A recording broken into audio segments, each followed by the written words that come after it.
Yes, thank you all so much for being here tonight. So yes, my name is Nisha Burton. I'm really happy to be here and to be teaching you all about lucid dreaming tonight along with my mother, Norma.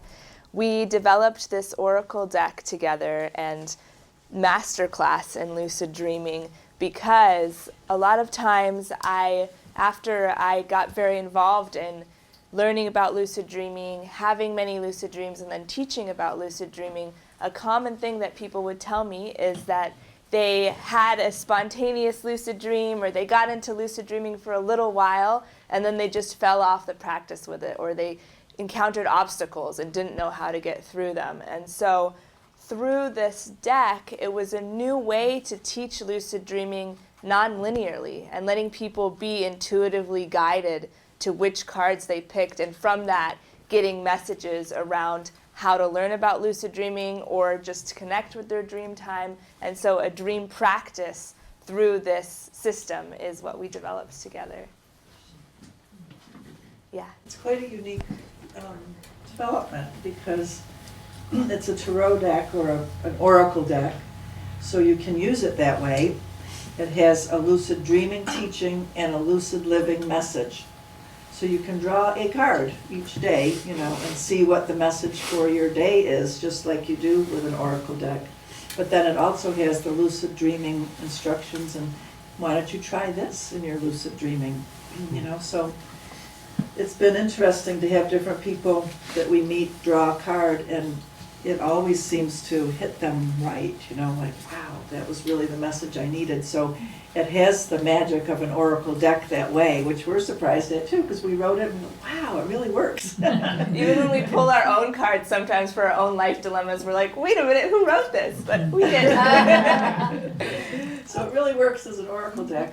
And it's a book too. I mean, if you wanted to, you could read the book straight through like a training. It goes step by step in training you in lucid dreaming practices. But then it has this playful and intuitive, fun aspect to it. And as Nisha's saying, so that you don't lose interest, instead of just feeling like, oh, my lucid dreaming is not working, it's a drudgery or something. Pick a card, and it cheers you up and it makes you feel like, oh, I can get into it from this angle. Yeah, so tonight what we're going to be doing is teaching you a lot of the foundations of lucid dreaming and connecting with your dream time. And I have different cards that relate to that too. And so as I talk about these different elements, I'll show a card and then I'll pass it around so everybody can see it up close. And if you don't mind, just make sure whoever has it last to, put it to the side here or collect them so that then we can have them all at the end. But that way you'll get to see the cards as we're talking about these different foundational lucid dreaming tools and techniques. And by the end of the night, you all will have the foundation of what you need to go out and have lucid dreams and really connect with your dream time. And let's see if there was anything about what we'll be doing tonight. Yes, if you could hold your questions till the end, then we'll get to a question section. And along with talking about the cards, I'll also share some of my personal lucid dream experiences so you can get a grounded sense of what can happen with these amazing experiences with lucid dreaming. And to start off, we always like to ask if everybody knows what lucid dreaming is. So if you could show your hands if you don't know what lucid dreaming is, and I will tell a foundational thing, but has everybody heard of lucid dreaming before? Okay, you might not know. Who's had a lucid dream before? Let's have you raise your hands if you've had a lucid dream before. Okay, awesome. And does anybody have a hard time even just remembering their dreams or connecting with their dream time at all? Okay, good to see. All right. And at the very end, Yeah. we do this, Nisha's created this way of doing a group reading. So it's brief but fun, and it gives you a little taste of doing a reading together in a group format. So that'll be what we'll be doing tonight. So with that, we'll just jump right into starting to talk about it. So like I said, I'll give a foundational definition of what lucid dreaming is, just so we can all be on the same page about it. A lucid dream is one in which you know beyond a doubt that you're dreaming. And when you click into lucidity, then you're able to engage with the dream material in ways that you could not otherwise if it was just a regular or non-lucid dream. So the first card that I'm going to talk about is levels of lucidity, because there are different levels, and you all may have experienced some of these levels before too, where one type is if you're having a vivid dream, which isn't quite a lucid dream, but it is a dream in which everything feels very alive and very real, and your heightened sense. And when you wake up from that dream, you're like, wow, I was really immersed in another world. There's also the dreams that are more non-lucid, but say they're hazy. They might be some of the material that you're processing from the day, or they may be very transformational, tapping into some higher consciousness, feeling like, wow, that really gave me a profound message for what I was thinking about before I went to bed. Or even precognitive dreams, right, where you're having a dream at night and then you remember it, and then a few days later, or maybe a month later even, you're like, wait a minute, I dreamt about that thing, I saw that beforehand, and now I'm experiencing it. So those are all in the realm of non-lucid dreams, but they're still very important. And when we talk about lucid dreaming too, there's not a hierarchy where it's that you have to have lucid dreams every night, or that lucid dreams are the best type and you shouldn't be dreaming any other way. Any type of connection to your dream time as you're hearing is really profound for your inner guidance. And maybe you can talk a little bit about the dream time and ordinary reality crossover. When you think about the dream time and then you think about ordinary reality and you compare them, just think about that for a minute. I'll ask you first, what are some qualities of ordinary reality? There are rules that you follow. People tend to get up, brush their teeth, go to work or go to school. There's things that you do, rules. You drive down the street on a certain side.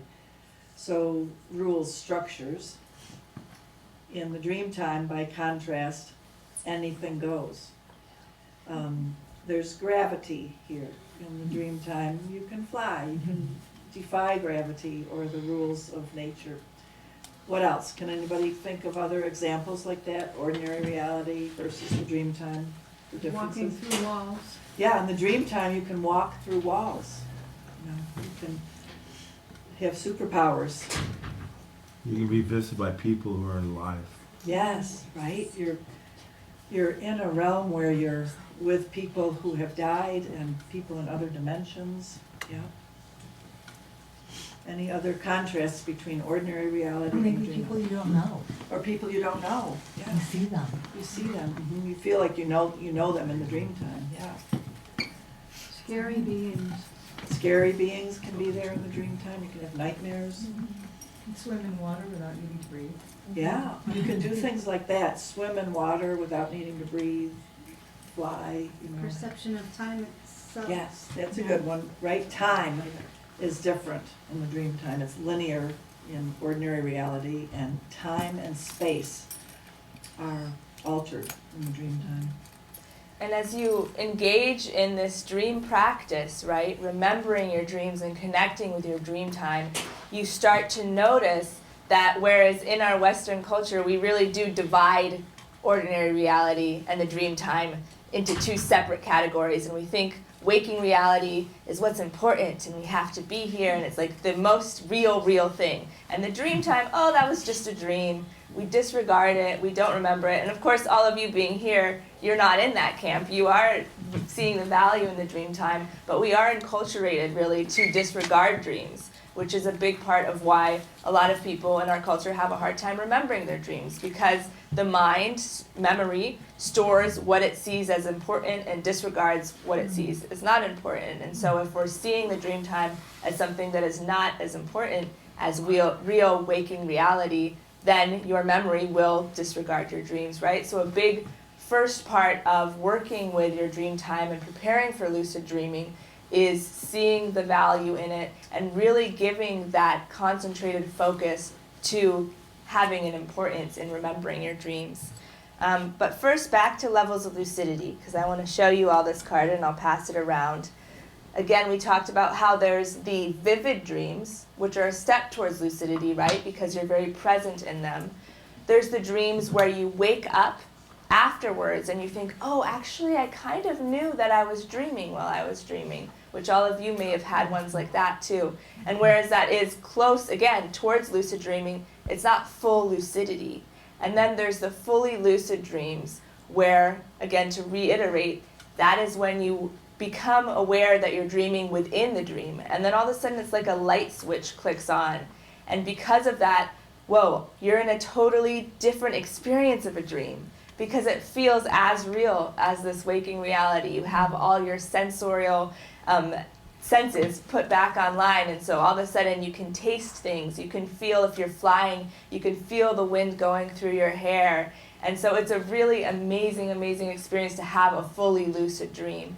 And then along those lines, and we'll talk about this more once you become lucid, then you try to maintain the lucid dream and have intentions that you're bringing into that lucid space of what you want to do next and what you want to experience once you've clicked fully online into lucidity. So, Just a little bit, 'cause you- oh sure, it's in there. and I'll pass this card around just so you all can enjoy the artwork as we talk about these different You can move things. your chair up. Sure. Yeah. There you go. Okay. All right, so the next part that we move into is talking about, like I was just saying, dream recall. So that's remembering your dreams. And really that's the first step in lucid dreaming, is you have to be able to remember what you dreamt about. And a lot of times, even for myself, I've had moments where I wake up first thing and I'm like, I don't remember any of my dreams. I don't know that I had any important dreams. But then I sit with it a little bit longer and I realize, actually, wait a minute, I had a lucid dream. And it was like the most powerful and profound dream. And if I would have just said, oh, I can't remember my dream, and jumped out of bed and gone about my day, I would have completely lost that amazing dream experience. So a show of hands again, people struggle remembering their dreams, because we'll tell you some techniques that you can do to remember your dreams. And here, I'll pass this card as we talk about it. Do you want to say the one that you talk about often? When you first wake up, don't move your head. Just lay there. When you move your head, it's like an Etch-a-Sketch. Remember the old Etch-a-Sketch? You go, and it erases what just happened. So if you can just lay very still, like a lot of times we might wake up to our alarm going off and reach for the alarm, and then boom, it erases the dream time. So if you can wake up not to an alarm and just wake up slowly and don't move when you first wake up, then you'll have better access to that other dimension. And on this card, as we're passing it along, you'll see a woman that's holding the tail of a dragon. And that's a metaphor that I came up with for the ability to remember your dreams, of catching the tail of the dragon. Because really, like my mom was just saying, if you stick with it and try to remember even a sense of what you were just feeling when you were dreaming once you wake up, or an image, or a word, a phrase, a smell, a taste, if you can catch any little last bit of your dream when you first wake up, then oftentimes you'll find the rest, like catching that tail of the dragon. Then you can get up and ride the dragon back into your dream, because the rest will come flooding back into you. So really sticking with it and working with your mind first thing when you wake up, especially when the first thought is, oh, I can't remember my dreams, that can really be a self-fulfilling prophecy, because many times if you do stick with it, like I was just talking about, then it will come back into you. And then there's also the optimal ways to set up your morning, like my mom was just talking about, where if you do wake up to an alarm, yes, it can be harder because it interrupts your dreams. And so then you're just shot into waking reality. Also, if you have a lot of things that you're worried about first thing in the morning, that can take away your ability to remember your dreams, because your mind starts racing about the emails you have to answer or the next things that you have to do. So as a practice, if you can start by even picking 1 or 2 days of the week, maybe the weekend, where you can take the time off to not have the alarm come up, and the night before to set the intention, okay, I'm going to remember my dreams when I wake up this morning, and then having that morning practice of waking up slowly, staying in the same position that you woke up in, and trying to catch even a tiny little piece of the dream, then you will find that really you're starting to cultivate this relationship with your dream time. And the next thing that you need to do to solidify that is to write down your dreams. So each morning, if you can, which it is a dedication, but it is a dedication to growing this as a practice. Because lucid dreaming really, some people say, oh, I don't think I can lucid dream, or maybe some people are good at it and I'm just not talented. But truly, anybody, I believe, can lucid dream. It's like any other skill that you develop. And so the more that you practice the morning time and daytime practices, then you'll be able to train that muscle to start lucid dreaming. So the first thing is to get into the practice of writing down your dreams each day. And I sometimes give the example of, it's like we're inviting these little woodland animals to come out of the forest, and you know how that would be. They'd have to trust you. And so you have to pause and take time and say, I'm here, please come out, you know. And then the dreams will start coming out and perking up, and it doesn't take too long before they really flood you and they're full on wanting to give you information. So paying attention to them, you can see what we're saying. It's getting over that enculturation of our culture that they're not important. It's such a important aspect of being human, our dream time. So we're pushing against that enculturation and saying, I'm going to count that whole aspect of my life as very important. Yeah. So the next thing, the next step in your lucid dreaming journey is this card called Dream Signs. And what they are symbols and moments and things that happen in your personal dreams. So we all know about like dream dictionaries and looking up what dreams mean online. But really what we encourage people to do, and especially for lucid dreaming, is learn the dictionary of your own personal symbolism within your dreams. And how you do that is by amassing enough of your dreams, so writing down your dreams enough, that then you have a collection that you can see, and then you start to see what are recurring themes, what are recurring things that happen, what are situations that I find myself in my dreams often. So I'll give a few examples. There's ones that a lot of are pretty universal, a lot of people have. So there's the one of, oh, my teeth are falling out. That's a pretty common dream sign, right? And it's something that's not happening normally, hopefully, in waking reality. So it's pretty striking as, oh, that was a dream because that was happening. Giving presentations in front of audiences, there's the cliche one of like, you're not wearing any clothes and you're giving a presentation, right? That's a dream sign too. Or just being back in school or being back in work situation that you had done quite often. Traveling is another one. Being by large bodies of water. For me, I have a really funny personal dream sign, which is being in bathrooms, being in public bathrooms. And normally they're kind of gross too. And so that's something that's like recurring in my dreams. And when I think this happened to her because she was with me in China when she was 5 years old, and they're really gross bathrooms. Yeah. Programmed into her as a nightmare. Right, dream signs can be related to childhood trauma too. But yeah, so you can think now for a moment too. Think of what are some things that often happen in my dreams. Being in elevators is another shared one that we have. Yeah. And so as you're going through your dream journal, start highlighting what different dream signs are for you. What are different things that often happen in your dreams? And this is really important for lucid dreaming. And here, I'll pass this card around now too. Because your dream signs are one of the main things that you're going to be using to do the next steps of training your mind towards lucid dreaming. And so it's good if it's a dream sign too that happens both in waking reality as well as in the dream time. That's why the bathroom one is a good one for me, because it's something that I'm often obviously engaging with in the daytime. But say traveling too, if you have dreams of driving a lot, then recognize that anytime that you're doing that in waking reality. And what you're doing now is you're bridging between seeing, okay, this is something that happens in my dreams often, and now here I am doing this in waking reality. And when you do that, you ask yourself really earnestly, could I be dreaming? Did they see it over there? I don't think they did. Okay. Maybe keep passing them this direction so everybody Here, I'll just sees walk them in. over there, yeah. And thank you. And if it gets hard at any point, or you don't get to see them, we'll have them up here afterwards so you can look at them too. Yeah, Okay, can you did? pass Okay. This way, and then if you can Back. get back that way. Okay, so if you all are the last ones, then maybe just like Vanessa, you be the one to collect all of them, and then you can bring them up at the end. Thank you. So yes, so like I was saying, what you're doing is you're cultivating a questioning mind, where you question then, and you have to earnestly do it in the moment when you're in waking reality. So again, let's use the car example. I'm driving along, and I have the thought, oh, I do this in dreams a lot. Okay, could I be dreaming? And it's easy to be like, oh, of course I'm not dreaming. Like right now, let's all ask, could we be dreaming? Of course not. But you have to really like earnestly ask yourself, right? We could be. And I'll tell you the next thing that you're going to do in a second to verify.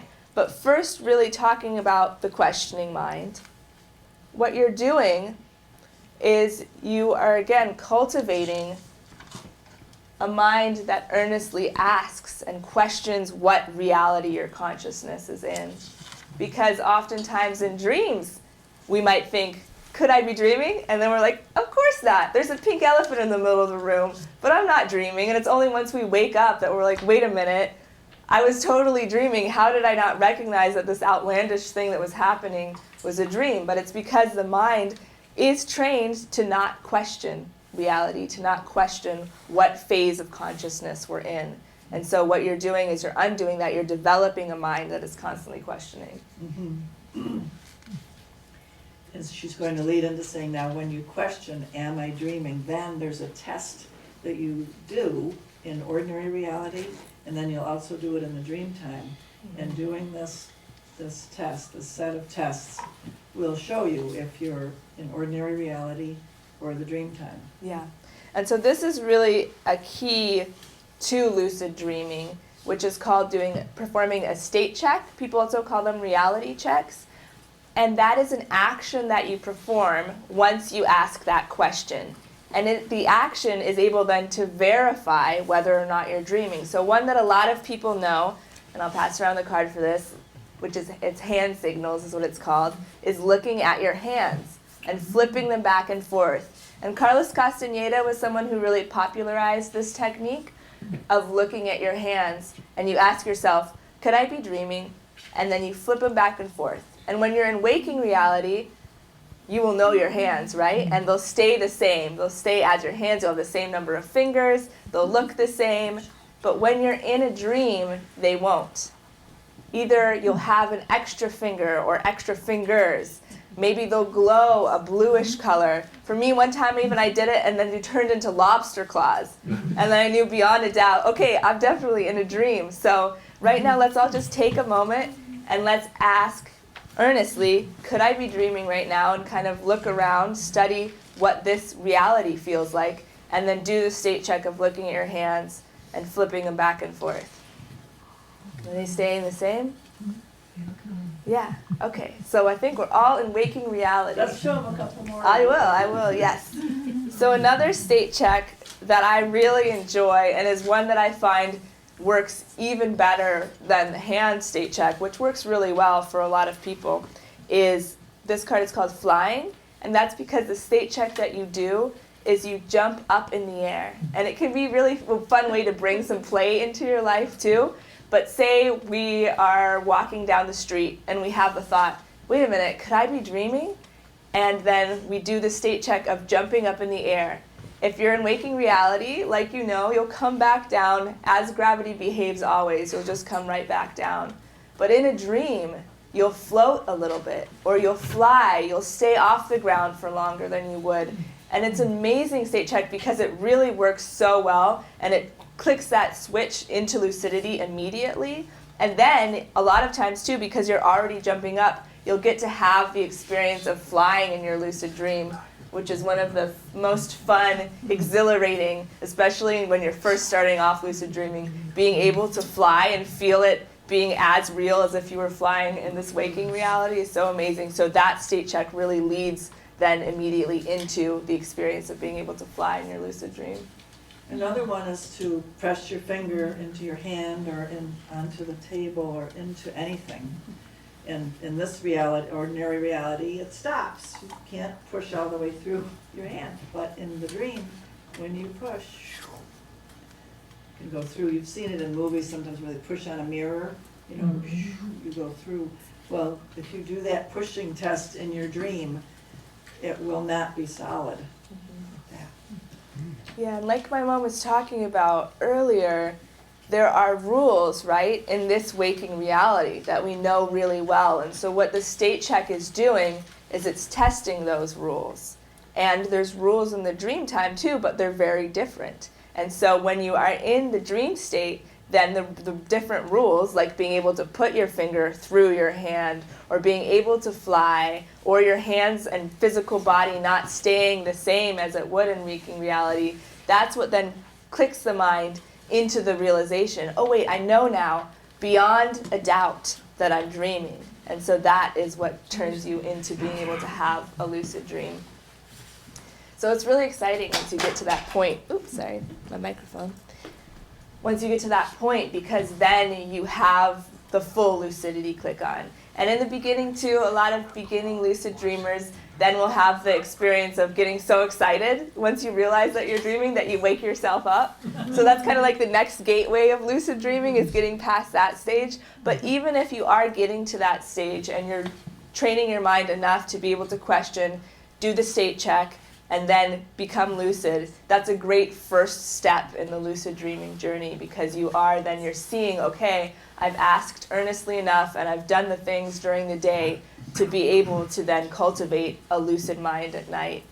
And like I was saying earlier, it really is a practice. So if you want to have lucid dreams, if that's really exciting to you and one of your goals, the more during the day that you can ask the question and perform state checks, you're then training your mind at night to do the same thing. And whatever, you'll probably have noticed, whatever you do a lot during the daytime, you do tend to dream about at night. And so when you are doing these practices during the daytime, then you are, like I said, training your mind in the nighttime to do the same thing while you're dreaming.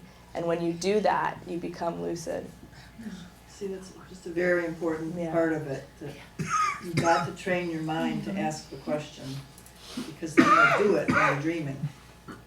Be dreaming, and you'll ask yourself the question, am I dreaming? And then you'll do a state check. Like one example from my dreams is coming to mind. I know that one of my dream signs is elevators. And lots of times our dream signs can be kind of scary when we are first dreaming them. Like for years, I was really having difficult things happen in elevators in my dreams. You know, like they would take off and shoot out of the elevator shaft, or crash, or do difficult things. And so one time I was in the elevator and it was losing its sides.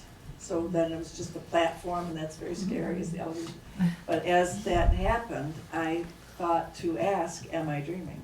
And I realized, aha, I'm in an elevator and I am dreaming. Then it wakes you up to, whoa, now what could happen next? And so an amazing thing happened next. I laid 2 eggs that were dragon eggs. And the dragon eggs started to roll because the elevator was tipping like that, but I realized I'm dreaming. So I said, no, they're not going to roll away. I'm going to capture them. And so I grabbed the dragon eggs, and then I was willing the elevator to come to the top, and I had the dragon eggs, and I could step out, and more things happened after that. But in other words, I wasn't just scared by the elevator, and I didn't lose it or get afraid when it started tipping. And that amazing next powerful thing happened.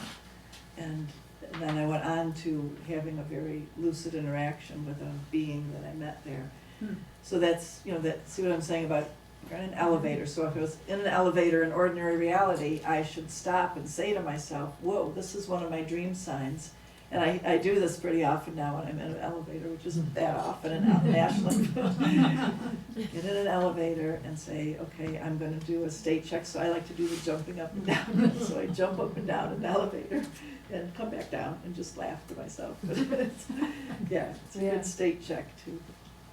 It is. And yeah, as you can hear in what my mom was saying too, a lot of times, and the power, one of the things that I love so much about lucid dreaming is that it can transform these nightmarish situations, these recurring dreams that we have, it can really actually harness the power of those. So then you no longer have to be like, oh no, I'm having nightmares or I'm having a recurring dream.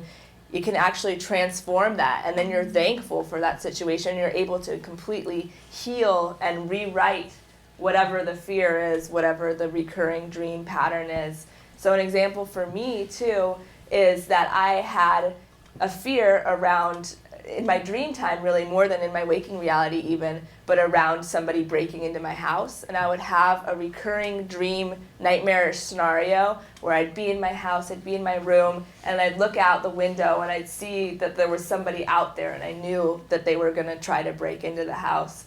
And, you know, this was a recurring dream often in my dreams.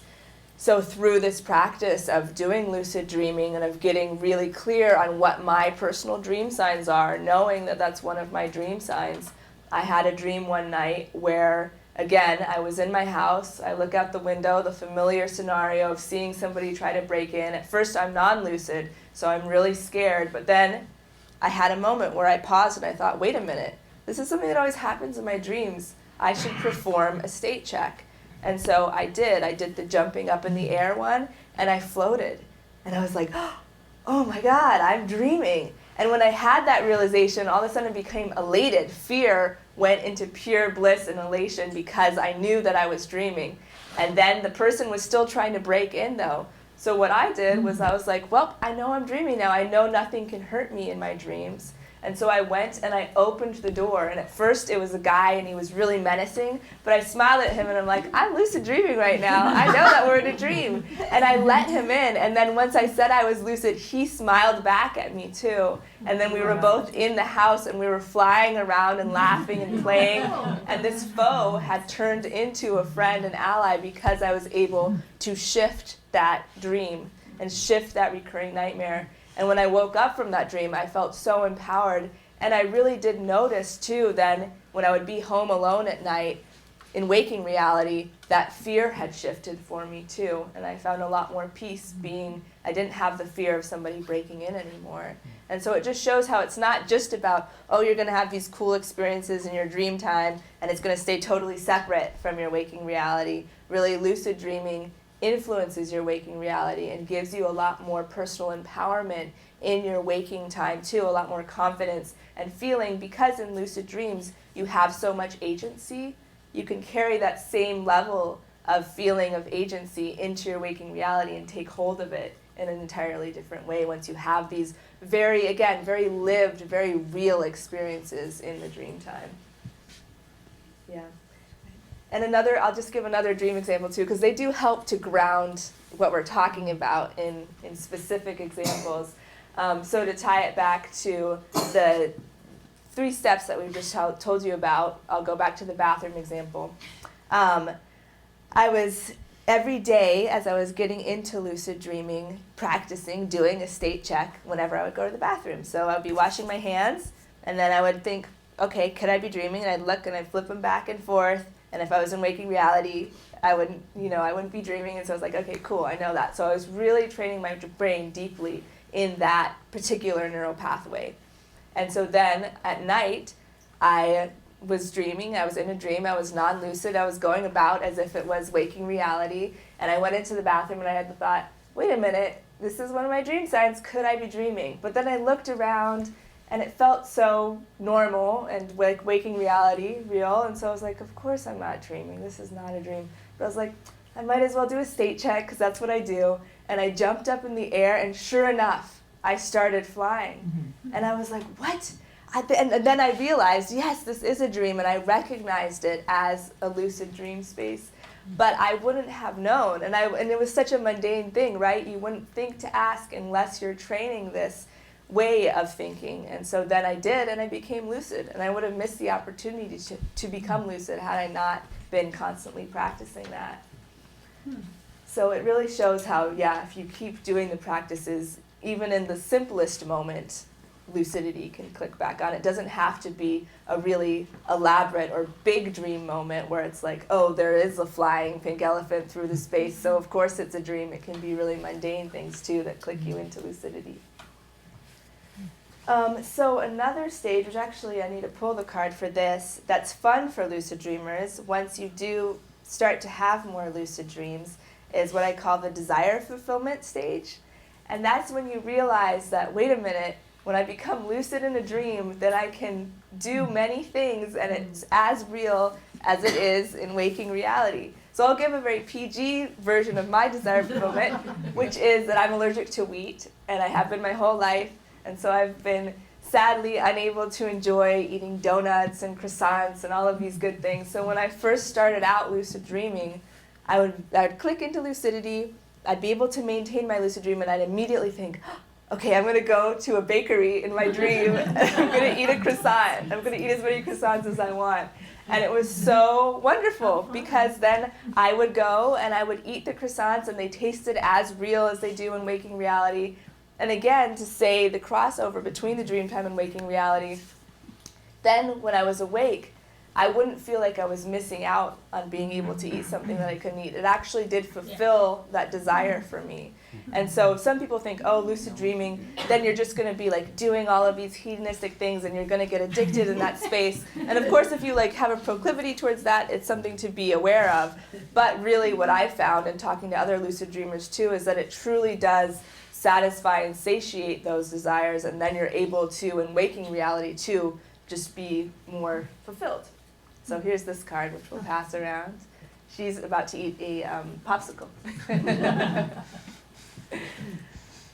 Yeah, and so you can hear how in the lucid dreaming practice and in that space, you are cultivating this deep relationship with your psyche and with understanding and navigating your psyche, which is something that we talk and teach a lot about, and we have a second book coming out around too, psycho-navigation.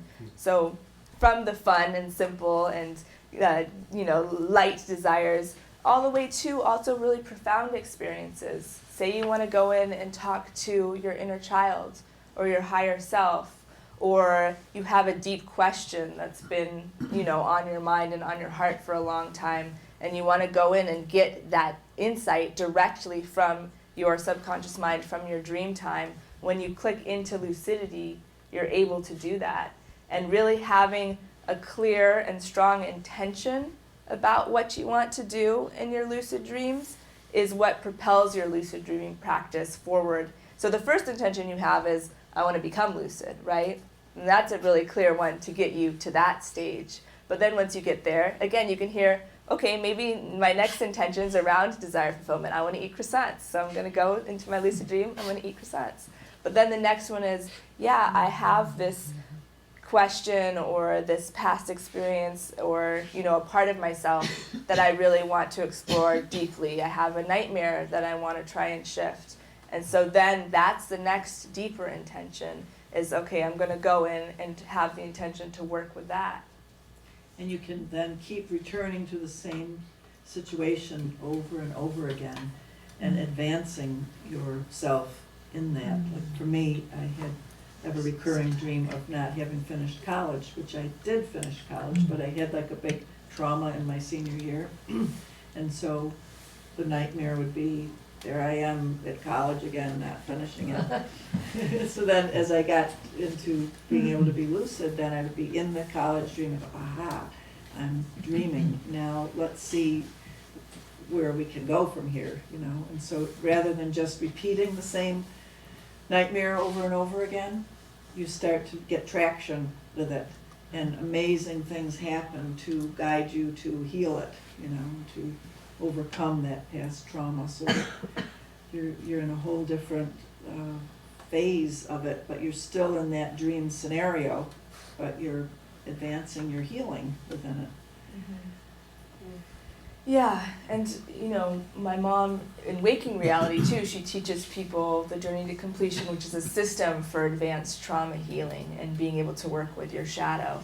And that pairs really nicely with the dream time work that you can do too. So if you're doing your shadow work and trauma healing in Waking Reality, then you have the opportunity within your dream time, and especially lucid dreams, to go in and have these, like you're hearing, transformative experiences where you're facing the shadowy figures. Like if you always have a monster chasing you, or like I did, somebody outside my door trying to get in, then rather than running from it or feeling disempowered by those situations, you can turn and face the monster knowing fully well that you are standing in your power because you are lucid and you can't be hurt in those realms. And then you can decide how you want to engage. And there's different ways you can engage too. You can, like I did, turn and then, oh, it's a friendly figure now, it's transformed, and then we have a good time together. Or it might be about, okay, I'm turning and now I'm going to set a boundary with this being, with whatever this energy is, because it has been pursuing me and I don't want to engage anymore. And you're empowered in knowing you can do that. And so you can set a boundary. Or again, you can become friends. You can do all of these things, but you can do it in an entirely different way than you were able to before because you have lucidity. And also, if you haven't gotten to lucidity yet, or if you're not quite there, you can still do it without having achieved lucid dreaming through this technique that we created called the nightmare rewrite technique. And so I'll talk a little bit about that now too, and it's actually a really great bridge into lucidity. Sometimes, and I'll talk about sleep paralysis as well, which, have any of you experienced sleep paralysis? Do you know what it is? You know what it is? First, yeah, go ahead. Well, it's when you're beginning to wake up, but you're not fully awake yet, and your body can't move, but your mind is coming into waking reality, and so oftentimes it can feel scary because you feel paralyzed, and oftentimes in that state, people see beings that are right there or have fearful feelings because your body's not able to move and your mind is already in waking reality. So it's actually a biological, chemical process that's happening in the brain, and you explain that. Yeah, so every time when we go to sleep, our bodies are paralyzed, incapacitated, so we don't act out our dreams. And normally when we wake up, what happens is that wears off first, and then our conscious mind comes back online. But sometimes it happens in the reverse order, where your conscious mind comes back online, your waking mind, but your physical body, the biochemical effects of the sleep paralysis haven't worn off. And so it is just inherently, especially if people don't know what's going on, a frightening experience because you're waking up not being able to move at all. And then paired with, because you still are between the worlds of the dream time and waking reality, then oftentimes you do have visitations and visions of beings, etc. there. And so then that adds to the fear, right? Because you're not being able to move and you're seeing a scary, shadowy figure in the corner of the room or even like standing on top of you. So it is a really intense experience, and I know some of you have had it and you know how frightening it can be. And with the lucid dreaming practices and out-of-body experiences, which are slightly different, the sleep paralysis state and nightmare states can actually be a really amazing tool to be able to propel you into lucidity. So first I'll talk about the nightmare rewrite way of doing it, and then I'll talk about the sleep paralysis way of doing it. With the nightmare rewrite, what you do is, once you've woken up from a nightmare, so it's whenever you have a nightmare and you wake up, then instead of just staying in the fear, because your mind oftentimes naturally does just replay the situation over and over and over again, right? And it's kind of stuck in a loop and a rut around it. You use that natural mental loop in order to put yourself back into the situation with lucidity. And so what you do is you close your eyes again once you've woken up from the nightmare, and you think back to the moment that is the highest, frightened part of it. And what we're doing is we're bringing non-dual awareness into the nightmare material. So you see whatever the antagonistic force is, if it's a person doing something bad, chasing you, for example, then you see into that being. And first you go to it with your lucid awareness. And this doesn't mean you need to be lucid dreaming, but you know it was a dream. And so you go in and you say, okay, nothing can hurt me. Because you're imagining it right? now, You're imagining back into it. So nothing can hurt me because I know it was a dream. So now I'm going to look at whatever this antagonistic force is, and I'm going to strip away the outer layer of how it's presenting itself. And so you can, again, in your empowered lucid self, imagine yourself then touching the being or shooting out light from your hands, however you want to imagine it, and seeing that shell fall away. And so oftentimes, for example, I will touch a point on the body of whoever is the antagonistic person in my dream, and then I'll see their outer form fall away and like a blue light being underneath, or maybe, and it's amazing, but it kind of, because you're imagining, but you're also in this half asleep, half awake state, it doesn't always go as a clear imagination from waking reality where it would, where you're like, oh, this is what I'm imagining. Sometimes it'll surprise you, like, oh, all of a sudden it turned into a small childlike being, and I didn't imagine that, but that's what's happening. And so that's when the lucidity and the dream state is kind of starting to take back your mind, take you into that space. And then you also go to, if there was any elements or people that were being hurt by this antagonistic person, you can go to them and strip away their victimized state and bring them into a non-dual awareness state. And what you're doing then is re-entering the dream and working with the dream material in this now more lucid, imagined state. Do you want to give them an example Yeah, of your dreams? yeah. Of what happened in one of your dreams? Totally, and that'll probably help to ground it too. So I had a dream where I was first watching a TV show, which is how a lot of my nightmares start, where it's like going one way and it's fine, but then it starts to shift into a more scary situation. And so I was watching a show about these two people pulling up to a gas station, and I knew, the audience knew, that there was a bad serial killer that was waiting for them there. And so I'm watching the show, but then I'm also immersed in it, as happens with dreams, so I'm kind of a part of it too. And the couple pulls up, and the serial killer comes and starts to attack them. And it's really scary, and I wake up from the dream, and I'm, in a panic, and having witnessed that, it was really disturbing. But then having this technique, I was like, okay, I'm gonna go back into that scenario and rewrite that nightmare situation. And so I started to imagine the scariest part of when he was right there about to get them. And I came in and I said, wait a minute, stop. And everybody kind of looked at me, and I was in my fully lucid state, and I said, this is not how this is going to go down.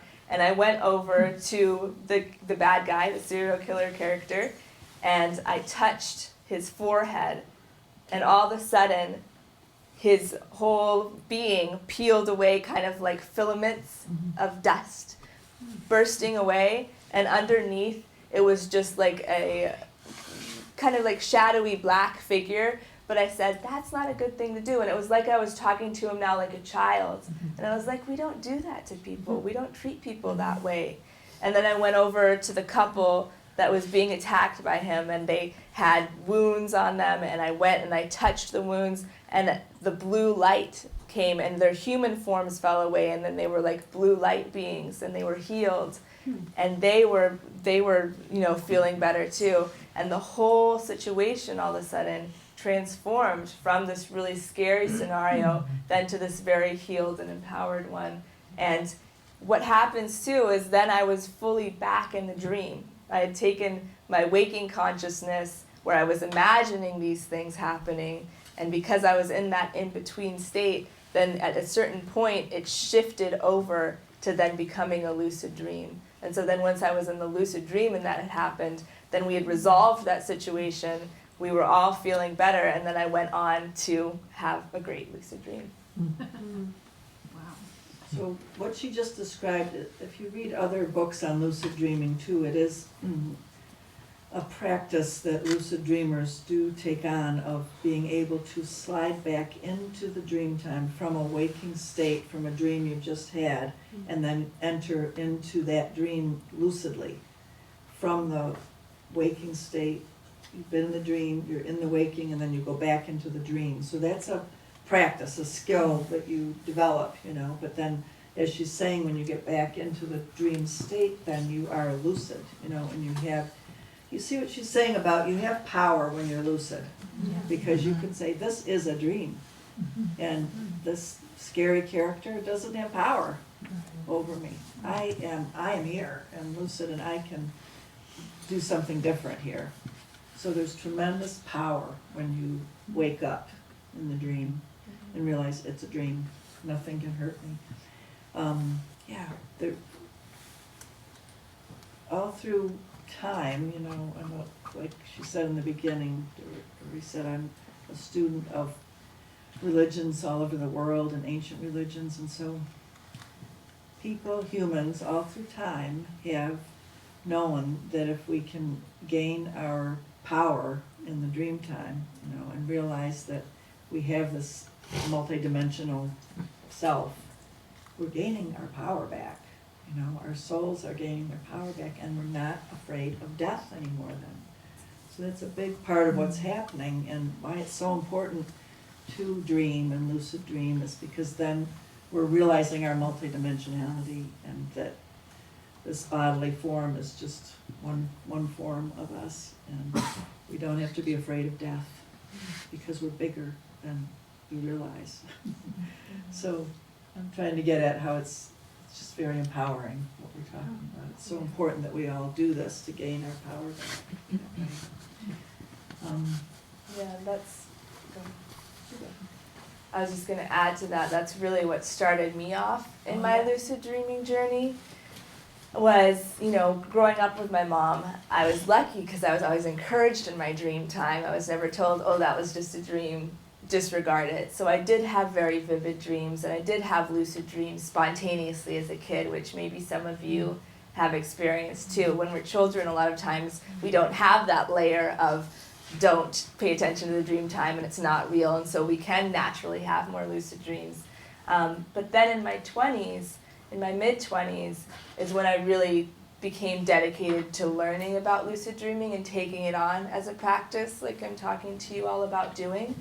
And so what first propelled me towards that was I had a moment where my mom and I were driving along in the car and we're just having a casual conversation, and I said offhandedly, and when I die, but all of a sudden, unlike it was normally for me where I would just say that and then I'd move along, it was like moving through a veil of feeling very viscerally the reality of that someday I would not be in this physical form. Someday I would not be in waking reality. And whoa, like, what does that mean? What does that mean for your consciousness to continue on past this known reality? And it gave me an existential crisis of sorts, where I would be then for quite a while, for months afterwards, I'd be thinking about it. I'd wake up in the middle of the night terrified, feeling the reality of I'm going to pass on at some point into the great mystery. And what does that mean, and how do I navigate that realm? And then one of the nights when I woke up, I had the thought, well, wait a minute, every single night I'm going into another space. I'm going into a place that isn't like this solid waking reality. And every night I'm exploring realms that are not like ordinary reality. And so what if I could bring conscious awareness into that space? And that's when I was drawn to the Tibetan Book of the Dead and Tibetan Dream Yoga. And Dream Yoga is a lot about practicing and preparing with lucid dream for what comes after death, and from that worldview for the bardos that come after death, and being able to realize the illusory nature of the mind, which is what you realize in lucid dreaming, because the mind is creating such an elaborate world that you're living in a dream, but then you wake up from it and you say, oh, that was a dream. And so what you're doing with lucid dreaming is realizing, okay, the dream of that dream world and the dream of this waking world is being created by the mind. And so if I can work with my mind and bring conscious awareness into it in the dream time, then I can learn how to navigate that unknown landscape. I can learn how to navigate that space. And then I'll be prepared to consciously and lucidly navigate the great mystery after this life. And so from that practice and that way of doing things, that is the spiritual approach to lucid dreaming, is using it not only as a psychological tool, a great psychological tool, which it can be to go into your mind. It can be a great from a scientific lens too. You know, don't let any one lens alienate you. However you want to connect to it, you can do it also just because you want to connect with your psyche.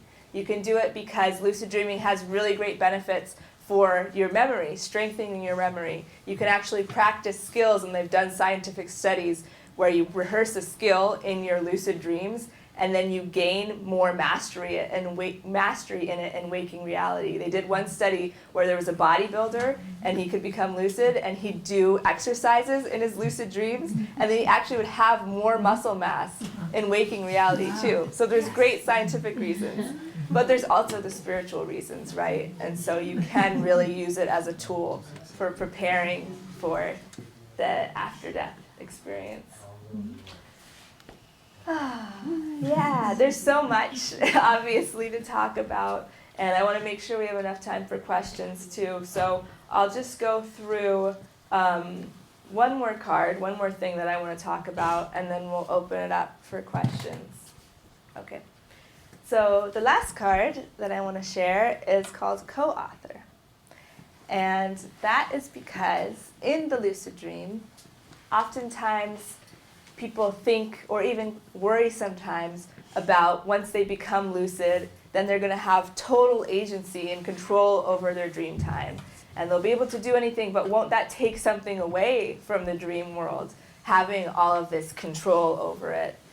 And really what I've found, and what many other lucid dreamers have found too, is it's not so much that you have complete and total control. It's more that you do have this higher level of agency, but you also, when you become lucid in a dream, realize that there's a co-authoring force there with you that is co-creating the dream space with you.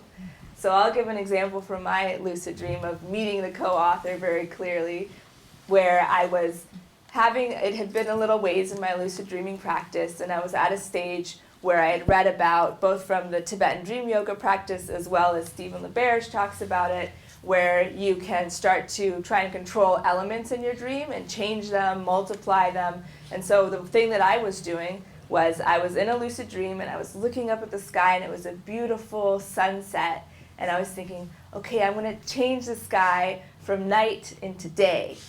And so I went like this with my hands, like directing the sky, and it directed it into nighttime.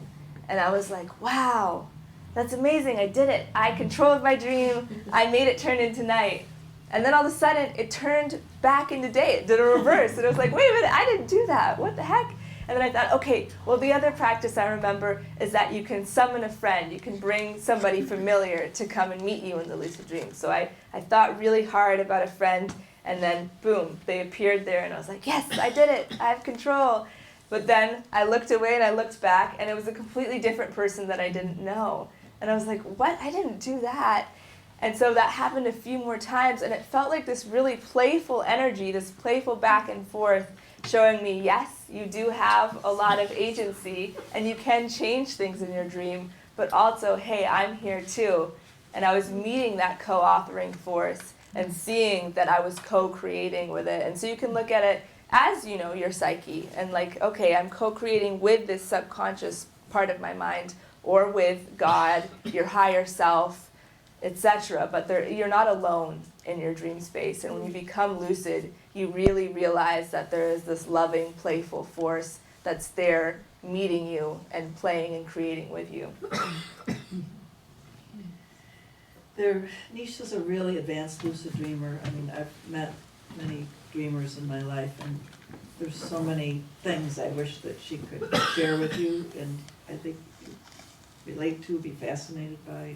She's had all sorts of out-of-body experiences and traveling, you know, very consciously coming out of the body and then going to places all over the earth, and so many, many interesting things. So we've created an online course. It's going to be, you know, hybrid, where it's like in person and online. It's a beautiful course on dreaming and lucid dreaming that has a lot of opportunity to work with you and explore these states in you and help you grow step by step. And she's a beautiful graphic designer, as you can see, so the course has just really beautiful graphic designs in it too. So I'm excited to be launching that pretty soon, and for you to get a chance to go a lot more deep in with talking more about all the different states and learning about how to navigate in all those ways. Do you want to say something? Yeah, I mean, it's, not to have you try to take a sip out of the fire hose, what is the saying, right? Like drink some water out of a fire hose. Because there's a lot in here that we've talked about in this last hour. And there's so many elements, right, to lucid dreaming. And this is really just the tip of the iceberg of where you can go. But the goal tonight was to give you enough of a taste of all that you can do, as well as the core techniques that you need to be able to start your lucid dreaming journey or progress it if you're already on a lucid dreaming path. And then through the deck too, you can learn so much more through the courses that we're doing. But also now we'll open it up for questions too, so you can ask any questions you have. Yeah. Let's go back here. I'm curious, what would you say is the difference between a precognitive, premonitory dream and just a regular dream? So I heard different theories, and when it's coming, but sometimes people say, oh, don't worry, it's just your imagination playing, and sometimes things actually happen, and it's, anyways. There are different types of ordinary dreams, like the precognitive dream is a type of dream, and it feels different than, to me, it feels different than a regular dream. When I have a dream that it feels like a download almost, like you're getting a sense that this is a message about some future thing or something that's really going to happen. And maybe you have to develop yourself to the point where you know the difference between a scary thought that you're having and that's coming into your dream versus getting that download type feeling. Can you relate to that, what I'm saying? Like sometimes it's just our unconscious working through its fears, but then sometimes there's a dream it's like it's coming to you more, Do you feel the difference in that in your own dreams? Like when you have a precognitive dream, and then do you get to test it out? Like then it comes true. It usually happens pretty quickly. Pretty quickly that it comes true. I dreamed something, and then I see the person telling me something exactly like in the dream, and I'm like, okay. Right. And then I tell people, I just dreamed this. Oh. They it's just in your head. Yeah. No, but it's happening. You're a little crazy. Right? See, that's a great point for you, though, to value that it is happening to you, and not let them discourage you because you are having precognitive dreams. And I said the universe has a way of validating it, too. Like, I'll just give an example from my dreams, but there was a period of time in which I would go to sleep at night, and it was a period of years that I would be taken somewhere around the world where some trouble was happening, and I would be helping people to die.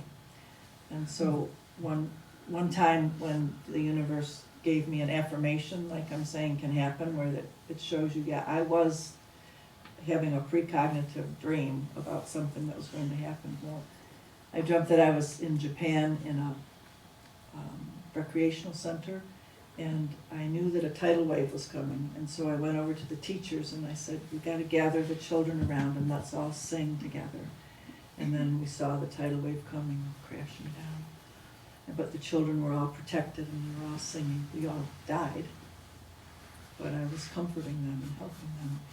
The next day, I don't usually listen to the radio, but I turned on the radio, and just as I was listening to it, the news came over that a tidal wave had hit in Japan. And the one thing that had been destroyed was a recreational center where all the children and the teachers were killed. And so Spirit gave me that, you don't get that all the time, but I was given that opportunity to see that, yes, I was in the dream time, knowing something and doing something, and then it really did happen. So, we're given them for reasons too, We're doing things in the dream time. In other words, when you get those precognitive senses, you're doing something. You're involved in it. You're having an effect on it, you know, and you're knowing it ahead of time for some reason. And just really quick, I'd add to that too, that's the value of writing down your dreams, because a lot of times I find that I will have precognitive dreams, but like you're saying, you don't necessarily realize it in the moment that you're having it, but then when you look back on it, you're like, wait a minute, I dreamed this exact scenario, or I dreamed this thing that was going to be happening. So if you have your dream journal, then you can go through and read back and see all of the precognitive dreams you actually did have. And they can be pretty mundane too. They don't have to be as extreme of cases, but it can be like, oh, I dreamt that this thing was going to happen in my relationship, and then it happened a week later. And so that's a really good way of tracking it. And when you see that validation of it, then you can trust your precognitive dreams more too, because you're like, wait a minute, I'm having a lot of these. This is amazing how my mind is able to tap into what's coming in the near or far future in the dream time. Well, Heather, and then Heather. I'm realizing I've had this bad habit for like the last year and a half of listening to things or watching things while I go to sleep, and it's comforting. And it's twofold, because I realize, oh, I'm probably not having more lucid dreaming or remembering my dreams because I'm stuffing my head with too much before I go to bed. But I've also had this experience where I'm listening to something, maybe Wayne Dyer or meditation or something, with lessons, and I'll wake up when they say something, and it gets to my consciousness when I'm in the sleep time, and something tells me, oh, I gotta pay attention to that. That got me in my dream time, and it woke me up, and what that person's saying right now is something I need in my waking life. So it's like a reverse thing. So I'm not saying it's good to keep listening to things, Well, but that's what kind I of neat. hear what you're saying in a good way, though, is that you're listening to good things before you go to sleep. Sometimes. Yeah, okay, all right. Well, I mean- it influences your sleep and your dreams. It does, you know, whatever we Yeah. take in and put our minds on during the day, but especially right before sleep, it comes into your dreams. So that's one of the dream practices, though, is to be very conscious about what you're thinking. It's called incubating your dreams before you go to sleep. It's a part of the dream practices. So if you want to really be conscious about what you're incubating, you know, it's Wayne Dyer, things like that, those are good dream incubations. I mean, you could listen to things like that are good to incubate your dreams in a good way. Like It's that. weird feeling too, because it's like a little tap on the shoulder, and I wake up totally awake, and I hear what they're saying, Huh. and I go, oh, that's a piece for me. That's, And then I go back to bed or whatever, wow, that's great. sleep. It's like becoming more conscious in your nighttime Maybe. dream. Yeah, it's happened a few Waking times. up to an important message like that. Mhm. And I'll just add too that online we have a free class that's about, it's a simple one, but a morning routine and an evening routine you can do to enhance lucidity. And that, Heather, exactly what you're talking about is part of the sleep hygiene for the nighttime routine, is to be, one, aware of what you're taking in before you go to bed. Also cutting off screen time at a certain time, because as we know, the blue lights do mess with our circadian rhythms, and if we're taking in a lot of material and really stimulated before we go to sleep, that can disturb the dream time. And then also writing down, one thing you can do is write down your day before you go to bed, and that's a way to kind of, again, clear out the mind from what the daytime material is and prepare it to enter into the dream time. And another thing you can do is read a book about lucid dreaming, or listen to an audiobook, or listen to a podcast about lucid dreaming, because again, you're incubating your mind then right before you go to sleep to be thinking about lucid dreaming, and so that can enhance your dream time experience. So really thinking about what you're doing right before you go to bed is a good way to prepare yourself for your dream I time. forget if it's in the book or if you just said it so much, but another thing that Nisha has you do is draw a card. Mm-hmm. Draw one of these cards before you go to sleep and read it and think about it and then go into the dream state with that card. Yeah, exactly. That's a practice you can do with a stack of each night, or even for like a week, have one card that's your one practice or your one meditation, so to speak, that you're thinking about, and have it by your bedside. And then before you go to bed, read the part about what that card's about, and then reflect on it, maybe journal about it, and then you're preparing your psyche. Okay, this is what we're going to be focusing on. This is what we're going to be working on when we go to bed. And then when you wake up and you write down your dream, see how it relates to the teaching that you were focused on for that night. Perhaps even pull another card about the dream you just had once you've woken up. And so those are ways that you can work with the deck before and after your dreams. And that reminds me to say that in the beginning of the book, Nisha developed these different spreads, so she gives examples of the different types of spreads that you can do and what they will bring to you if you do the cards in different spreads. Yeah. So there's different meanings to the different spreads.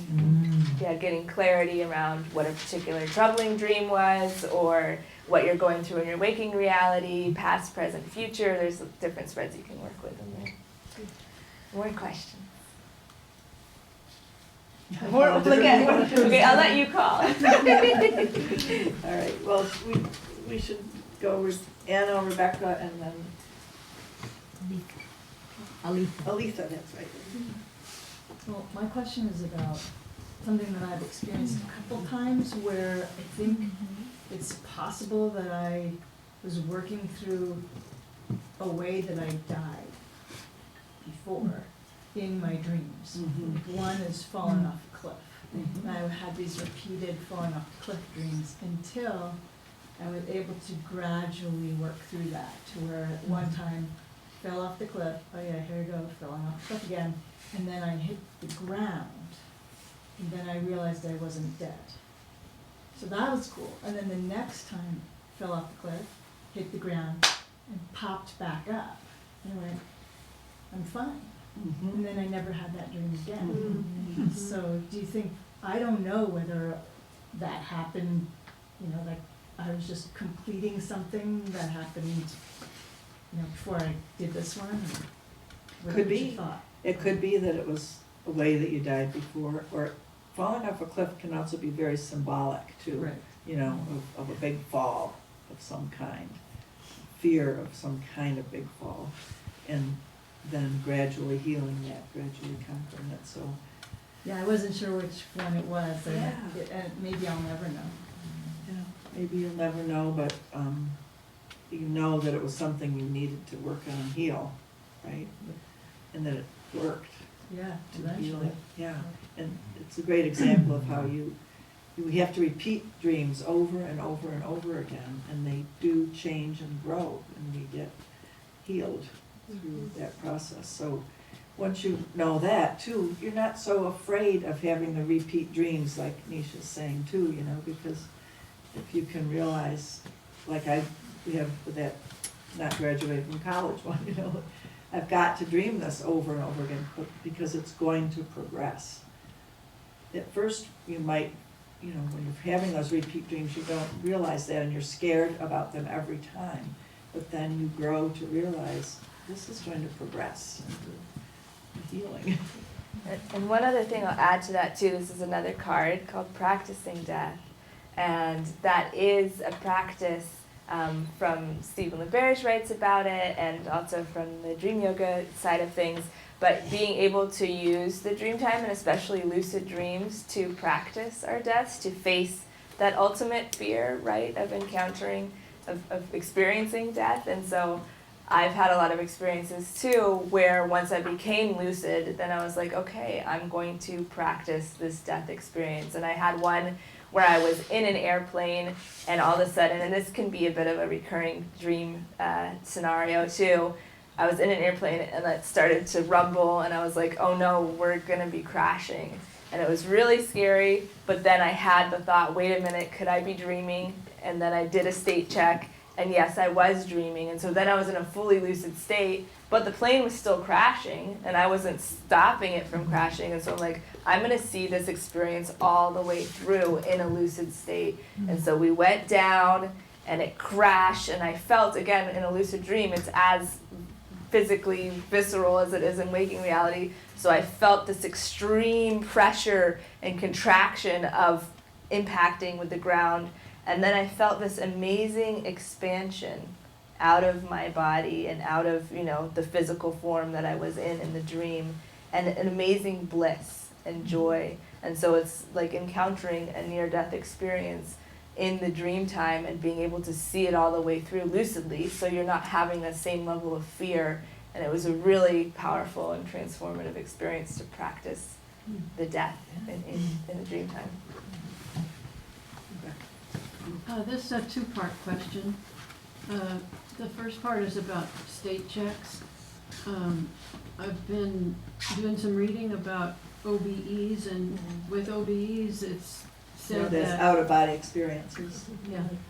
it's said that if you pay attention to your physical body, it'll slam you right back into it. So if you're doing the state checks or this, do you run the risk of becoming fully awake and losing your dream? That's a great question about OBEs. So, like I said before, and then I didn't get to it, but out-of-body experiences are slightly different from lucid dreams. Whereas in a lucid dream, you are becoming lucid and you're coming to the realization that you are dreaming within the dream material. Oftentimes, out-of-body experiences begin in your physical body, and then you're pulling your dream body out, or you're doing a technique to be able to come out into your dream body, or your ethereal body, your astral body, whatever you want to call it, from the sleeping state. So that's why sleep paralysis can be a good catalyst towards it, because your physical body is already paralyzed, and then your conscious awareness, your lucid awareness is coming back online. And so you can actually, in that moment that you're feeling paralyzed in your waking state, pull your dream body, and it almost feels like Velcro pulling up out of your sleeping body. And then it's really like you're out in your room, like you're in your physical environment space, but your body, your physical body, is still laying in the bed. And so like Rebecca was just talking about, sometimes if you pay too much attention to your physical body there in the bed, your mind, your astral body will get pulled back into that sleeping body, and then you'll wake up. But what you can do, and what I've found, is that the state checks still work, because you're not paying attention to those hands that are your physical body sleeping on the bed. You're paying attention to your dream body hands. So you're actually bringing yourself more into this other body, this dream body. And what I found too is through repeated out-of-body experiences, it was really cool, and different teachers do talk about this, but I actually built up more and more of my dream body. So at first it was just like a very faint glow that I was seeing when I was in an out-of-body experience. But then it became more solid the next time I did it, and then more solid. And so it's like adding mass, adding energy towards this dream body, because you're having lucid awareness in that state. So the hand state check can be a little bit more tricky, I've found, in the out-of-body experience, not because it pulls me back in, but because it is a little bit closer to waking reality. Whereas lucid dreams, right, you're completely immersed in dream material. So it's further away from waking reality. The out-of-body experience, like you're in your room, and it might look slightly different, but it's the room that you wake up in waking reality. And so then the hands too can look pretty similar, but they might be glowing slightly bluish. And so I find that doing the jumping one is a really good one for an out-of-body experience, because that still stays true to like, oh, I'm floating, okay. I definitely know that I'm not in waking reality, and I'm not in my physical waking body. Okay, thank Hi. Do you have any experience with, or know of anyone who has, with, in a lucid dream, working on healing an actual physical ailment or issue, and then having it then affect and actually heal that person in reality, or Yes. waking reality. Yeah, that's a great question. I know I have read books where people have done that, where they lucid dreamers have had an ailment of some sort and then been able to heal it. But from personal experience, I've had that happen too, where again, back to out-of-body experience, for an example, I was struggling with digestive issues and my intestines were really hurting, and and this was like an ongoing thing that was happening, and wanting to know what was going on and trying different healing things and waking reality, etc. And then I had a sleep paralysis experience where I woke up but I couldn't move, and I was in my conscious awareness, and I saw a being at the bottom of my bed, like you do. And this had been a while into my lucid dreaming and out-of-body experience practice, and so at this stage I wasn't afraid like I would have been in the beginning stages. And there's a whole phase where I practiced being able to set really good boundaries if I felt antagonistic energies or if I felt scared. So I already felt very empowered, and I just say that to say, like, if you're just starting off, you might not get to this point yet. There's stages to it, but at this stage I knew that I had discernment in that space. I knew that I could have strong boundaries and power, but when I felt into the energy of what was the being that was presenting itself there, it didn't feel menacing, and it felt actually helpful. And so then I said, okay, what are you here for? And I invited it to like come closer to me, and it put its hands on my stomach where it had been struggling so much, and I felt this amazing tingling energy that was going all through it, and I was like really, really feeling this powerful healing happening. And then I went on into my dreams, and I had the rest of the experience. The next morning when I woke up, my stomach issue was totally healed and resolved, and I felt all the way better. And so it was like this really powerful visitation, this really powerful lucid experience, where then I gained healing from it. So absolutely, people can do that and find. And the crossover, even scientifically, if you want to look at it from that lens, they've done a lot of studies where people will, like I was saying, do something in the dream state. Another example, back to the croissants one, is that I think from eating so many croissants in my lucid dream, now I haven't done a scientific study on this, but later I was going through my fridge and I had roommates, and I found these waffles and I didn't read the box very well, and I ate them, and then I looked later and they had wheat in them, but I hadn't had a huge reaction. And then I was like, wait a minute, could it be that through training my body, right? Because just like you can train muscle mass, through training my body to eat these glutinous things in the dream time, I actually made myself a little bit more tolerant to wheat, which has been an allergy my whole life, and I have had really bad reactions to it my whole life. Now I ate it, and I was okay. And I tried it out. I actually did eat a croissant in waking reality, and I didn't have a horrible allergic reaction. So here's some examples of how it can cross over. Yeah. Any other questions? I was wondering, can you have a lucid dream during the day when you just lay down for a nap? You know, laying down for a nap during the day is a really good thing to do, because they say that it's easier to have lucidity when you take a nap in the daytime.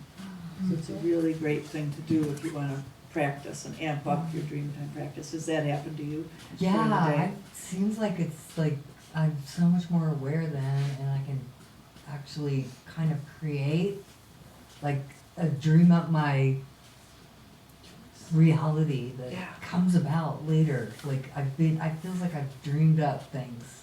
Yes. Yeah. Tell them about the second dream.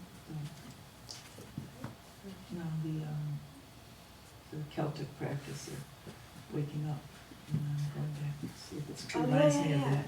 So we were just talking on a podcast the other day about how polyphasic sleep, which is a whole thing that we've kind of lost in our culture, and you can hear in the word, it's like having polyphasic awareness is having awareness of the various phases that your consciousness goes through. And polyphasic sleep is where you don't, like we do in our modern culture, sleep for 8 hours in a chunk, but it's broken up more. And so it's even before like the Industrial Revolution in England, people were doing this where they would wake up they would have what's called the second sleep. So they'd wake up at 3 or 4 in the morning, go about doing a bunch of things, make some food, talk about what dreams they had just had, etc. They'd wake up together. Yeah, Like they'd at all 4 wake a.m. up, like everybody would be awake, doing their things, And then they'd go back to sleep. and then go back to That's sleep. kind of fun.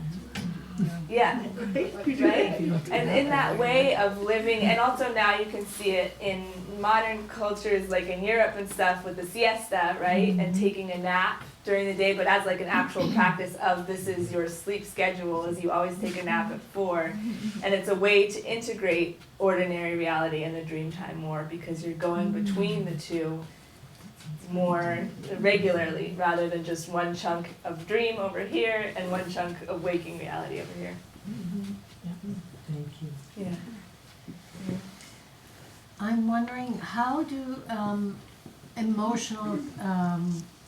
emotions and emotional experiences play into lucid dreaming? Because it can be very profound, you know, it can be happy or sad or intense or very, very many levels of emotional context. That's one thing to watch for in your dreams, ordinary dreams or lucid dreams, is what is the emotional level compared to what the experience is going on. It's one way to study your dreams and monitor them, is to say, okay, it was a very scary experience, but I wasn't emotionally upset or scared at all. Or it was a very minor experience and I was extremely angry. You know, so that's one thing to watch in your dreams, is what's the level of emotional reaction and as it relates to the thing that's happening. Because sometimes a tiny little thing will happen and you have a huge explosion in the dream. So anyway, that's an important thing to study. It's not exactly answering your question, but anyway, do study that in your dreams. But do you have anything to say about the emotions in the lucid I state? will also say, adding to what you're talking about, that like my mom's just saying, the emotions and the emotional regulation can be a really good dream sign too, and a really good thing to notice and then question, could I be dreaming? Because in dreams oftentimes they will be not matching, like it's a mundane experience and you're having a really extreme emotional reaction, or maybe something really horrible is happening and you're having like a very minor emotional reaction. So it can be a great dream sign, and it can be one that carries over really well into waking reality too, where say you are like having a bad day and you have an outburst, then to like stop and be like, wait a minute, could I be dreaming? Because why am I, like, what is this strong emotion about? And doing a state check.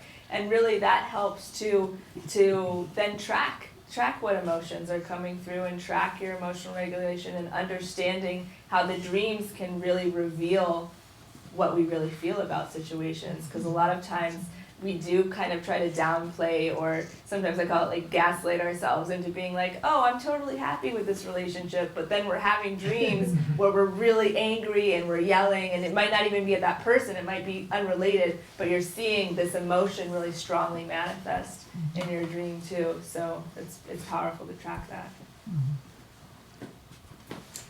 Any techniques to give yourself more license in your dreams? I'm still really, square in my dreams, and I think living more expansively in the dreams might be a good thing for me. The dream time is the place to live expansively, right? Like sometimes people will come to me and say, I keep dreaming about having a love affair with this person or that person. Is that bad? I said, that's great. Because in our dream time, you're supposed to do everything like that you can't do in ordinary reality. Like let it be that the symbolic realm is a place where you can explore many things. Carl Jung said, the unconscious is satisfied with the symbolic realm. So we really do need to live expansively in our dream time and try out all different things and not be afraid of what we dream. Don't think that it has a direct application to your ordinary reality, you know what I mean? Like if you dream of having an affair with this person, don't be afraid of that or that it has to be that you act that out. No, the symbolic realm is this realm to experiment with many things, and we need that so that then we can come back into ordinary reality and live it with more choice and more intention. But yes, we need to. So your question though is how to loosen up in your dreams and have your dreams be more exploratory. Do you have ideas about how to Yeah, I make mean, them more exploratory? before you get to have lucid dreams, because once you do have lucid dreams, then you can carry this strong intention of like what you would like to do in your dream time that would be breaking the confines of what you normally experience in your dreams, right?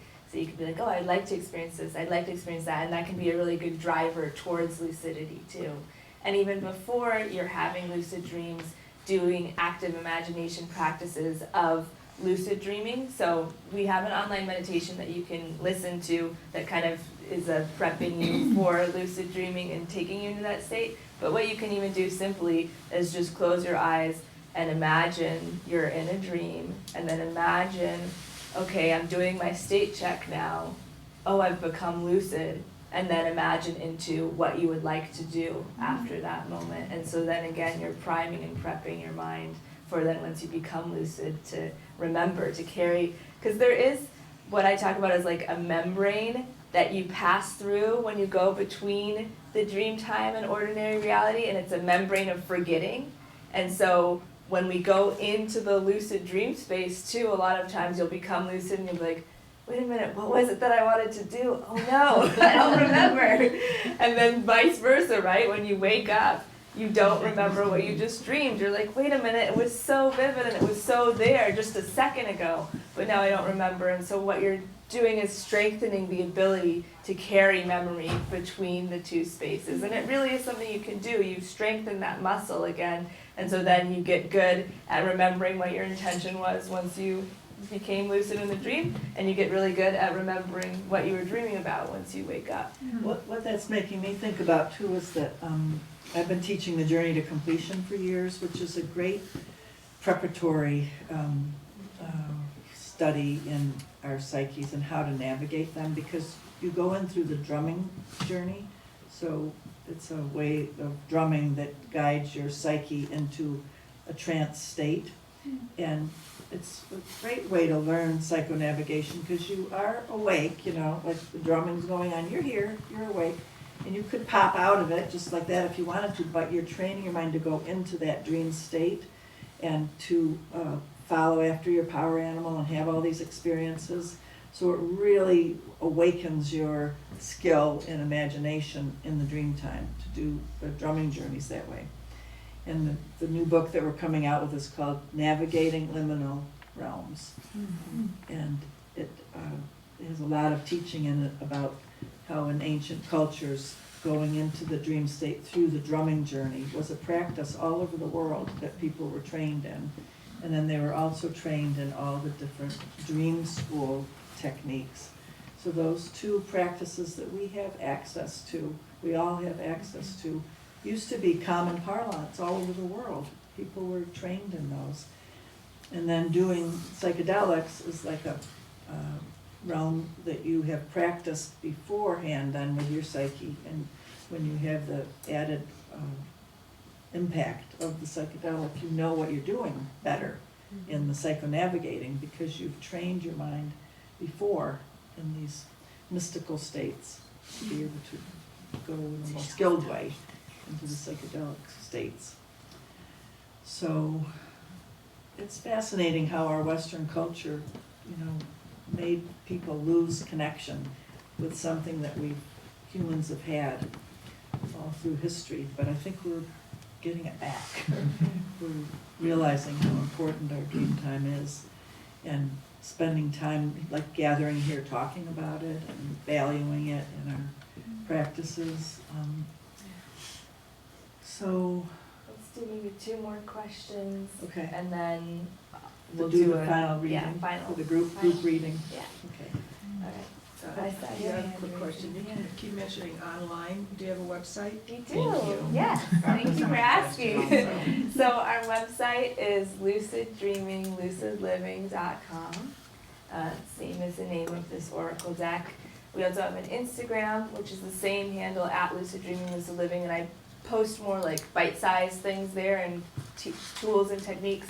We have a YouTube channel, same name. I'm just telling you all of them because you can find them all under the same name, where there's some more long-form content, and I'm going to be posting more on there too. But our main website is luciddreaminglucidliving.com, and then my mom also has a website for all of her powerful work that she does. NormaBurton.com. And I've journeytocompletion.com. But what's happening this spring is that we've been working together on creating all of these wonderful next level courses. And so we're gonna have a big launch of those in the spring. So is there a way for people to write down their emails tonight? Is there a sign-up sheet? Yeah, there's a sign-up sheet. Yeah, I know I have some of your emails, but from tonight, if you put your name on the email as this dreaming interest group, we'll make sure to send you information about the launch that's gonna be happening of all of these new online courses. It's sort of a whole mystery school setup that we've developed. It's real exciting. It's got 3 legs to it. So we have 3 courses in each of the 3 legs, okay? So one leg is the dreaming and lucid dreaming. We'll have 3 different levels of courses in that. And then there's the journey to completion, which I've been teaching through the years, but we've got broken down into entry level and next level and next level so that you can taste some of it on your own and then lead into the bigger journey to completion. And then the psychonavigation with psychedelics courses. So 3 levels within that. So those different courses are all going to be coming available.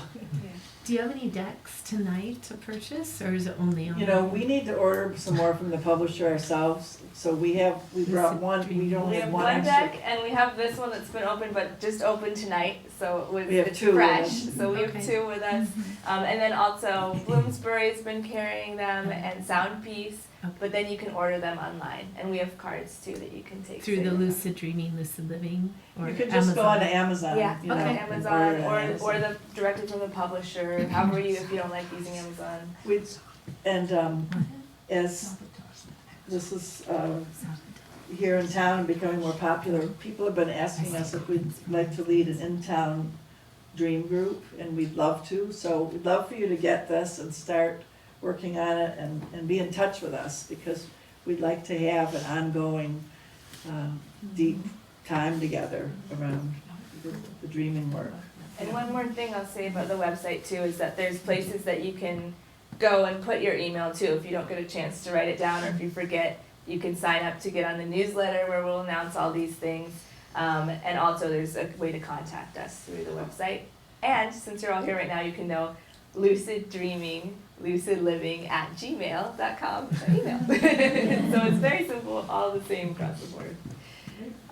Okay, well I think with that, what we'll do to finish up our time here is we're going to do a group reading. Are you all familiar with what that is? I can explain it too, but it's... Did you get all the cards? Yeah, no. Now we'll recollect them. So I'm going to do 2 piles tonight, and so what you can do, and this is tapping into the divination oracle side of the deck too. You can think about a question you have in your life, around your dream practice, around a dream you had, etc. And I'll pull a card, and I'll pull 2 cards, so that way it's at least a little bit more personalized, and you can think about which pile you feel more drawn to. So I'll say, okay, this is pile 1. If you're feeling resonant with this one, this is your card. This is pile 2. If you're feeling resonant with this one, this is your card. And then I'll give a brief description about the lucid living message for the card, as well as if it's one we haven't already learned about, I'll tell you a little bit about the lucid dreaming practice related to it. So you see how it works? You think of your question, and then she has 2 different draws, you know, and so then you decide, do I feel drawn to this card or this card? And you choose which one. And then when she reads the meaning of it, see how your question related to either that one or that one. So, And I'll have you. Does the to- question have to be relating to lucid dreaming? no, just any Just question in any- your life, you know. Yeah, anything that, you know, if you are familiar with pulling cards from an oracle deck or tarot deck, like anything you'd wanna. And it's just for you to know, like you don't have to share it or Yeah, anything, you know. we're not gonna call on people, it's just a personal reading. To see what, it's just a little fun way to get a hit on the cards, but in a big group. Yeah, yeah. And when I pull them too, if you wanna like just pull it up. But, right and afterwards, like if there's more time, like we don't have to be out of here till 9, you know, but if you want to pull a card later for yourself and just have the experience of looking at it in the book, come up and feel free Yeah, to or do that flip too. through, we'll have this up here so you can look at it. Okay. So now let's just anchor ourselves in this moment and start thinking about what our question is for these cards. And I'll pull two.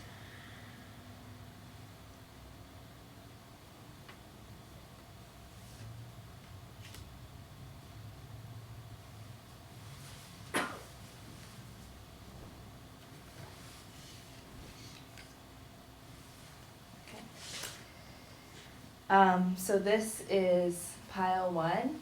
So see if you feel resonant to pile 1. This is just the back of it. I'm not going to show you the card yet, but just feel into pile 1 if this is your card. And this is pile 2. So just feel into which one you're feeling for your particular question. Pile 1 is this one. This one's pile 1. Okay. This one's pile 2. So first, pile 1 is one that we've seen before. It's the questioning mind. So for a lucid living message, for your waking reality, that's it. Here's some keywords for it, which are clarity, maturity, questioning, as well as misconceptions, digging below the surface, and a mischievous energy. So I'll explain that a little bit more now. So the questioning mind, like we've learned from the lucid dreaming teaching, is really about questioning what reality you're in and questioning your surroundings, questioning your reality. So in relation to your lucid living question, it could be a moment in your life where you're needing to take a step back and reassess and question things and dig deeper into what's going on in your reality. With lucid dreaming, it invites us into a moment each day, each time we activate that questioning mind, to become really present with our surroundings and with our current state, and to really question, okay, what is going on here? Am I awake? Am I sleeping? So again, in your life, now might be a moment where you need to see if you've been sleepwalking through life a little bit, or you need to question, hey, have I just kind of been going through the routines and not really paying attention to what is going around me? I might need to dig below the surface of what's happening. There might be something deeper that's happening in my waking reality right now. So it's a moment to stop and bring that clarity into your waking reality, and whatever that relates to in your particular question, there might be a need to dig below the surface and to really see if you've just been going along with things and you need to stop and bring some lucidity into the situation. So that is pile number 1, your reading. Pile number 2, the one that you got, is sleep on it. And so this card, Number is 11. it's number 11. 11. Yep, that's significant too. It's about how with lucid dreaming and the dream time in general, it provides the opportunity to take your questions, to take what you're wondering about, what you're facing, what you're reflecting on into the dream time to get a breakthrough in it. And you know, Albert Einstein, many scientists, they would actually do the practice of lucid dreaming going into their dream times. If they were working on a problem, they would go to sleep rather than just continuing to try and get through the equation and have a lucid dream and then wake up with the solution. So similarly, in your life, there might be something that you're grappling with, that you're needing to figure out. And on this image, you'll see it's a fork in the road too. So it could be about having a choice point that you're encountering, and it feels like a big choice point. And being able to take a moment to step back and to pause, to sleep on it, to think about it, and to also understand that sometimes there's forks in the road and you go one direction a little while and then there's a block, there's an obstacle there. And that, rather than looking at it like, oh no, this is the worst thing ever, it could be actually there for your protection to help turn you around, because you actually need to take another path. So if you're facing, or if you've recently faced a fork in the road and it's feeling like the direction you went is having some challenges or setbacks, it can also be a moment to pause, sleep on it, go back into your dream time and think about, okay, maybe I need to retrace my steps and go another direction with it. Yeah. As I read the reading about it, it's emphasizing that if you're wanting to decide about something, use the dream time. Like, go into deep imagination and detail about the thing you're trying to decide about, and let your imagination in the dream time try it out. And there's no wrong decision then. It's going deeply into using the dream time. Well, did that meet your question? It did for me. Yeah. I chose number 2 and it really, really got to me. Yeah.